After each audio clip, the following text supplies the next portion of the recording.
Hi, I'm Yes or No, and before I start this video, I just wanted to be clear about one thing, right? I have no evidence, proof, confirmation, or studies to show that what I'm about to talk about today is actually true, alright? But I do have a thesaurus, which it seems like fewer and fewer people have these days, so... That's right, ladies and gentlemen. Today I'm talking about why more and more people are starting to sound exactly the same. And by that I mean incredibly dumbed down. It's like we're all playing a giant game of buzzword bingo. Who wins this game? Who wins? No, but for real, lately all I've been hearing are these very generic canned phrases. Sounds good. No worries. Thanks for your email. Best regards. Yes or no, it sounds like you're just spending a little bit too much time at work.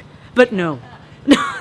This is more than that. Although I do agree with the premise that all work and no play makes Yes or No a dull boy. But no, this is more than that. I really feel like people's use of the English language has become flattened lately. And so to combat it, I decided to read this book called LMNOP, which, if you say it fast enough, kind of sounds like LMNOP. The reason I decided to read it is because the author, Mark Dunn, really loves playing with language. And he writes about this fictional guy named Nevin Nallop, who's the creator of this phrase that goes, "The quick brown fox jumps over the lazy dog," which, if you've never heard that phrase, basically what it is a pangram, which includes every single letter of the alphabet. But the whole premise of this book is that this guy has a statue and one day one of the letters falls off. And so this whole society says, "Oh my God, that must be the will of the creator of this amazing sentence. That means we can't use the letter that fell off anymore." And so this society over time starts losing the ability to use certain letters. And I just thought,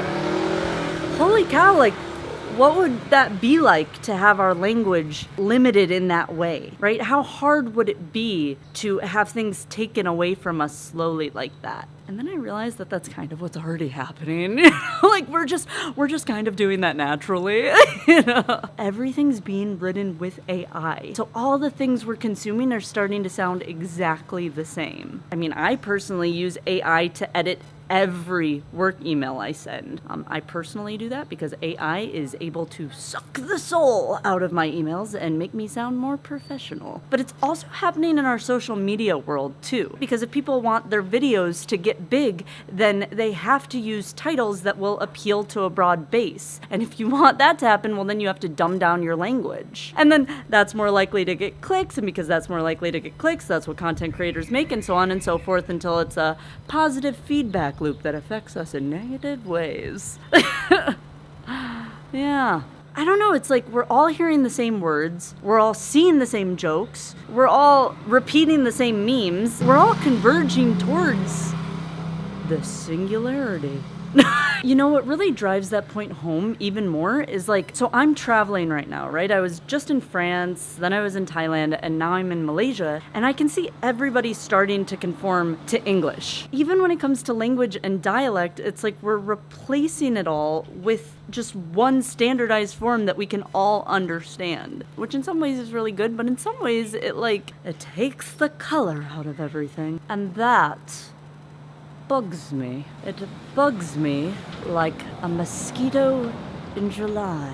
But I guess the one saving grace of all of this is that, it makes me think of my friend, I'll call her Danny, that I had back when I was in high school. And this friend that I had, she always spoke in poetry. She would be like, "My thoughts are impenetrable." Or she'd be like, "Yes, our teacher is very supercilious." And I'd be like, "Danny, the only thing that's super silly about this situation is the way you're using language."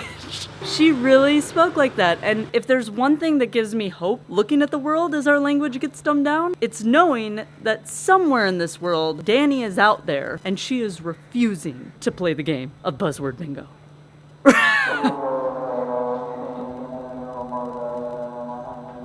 Oh my gosh. That timing couldn't have been better, could it have? Ciao.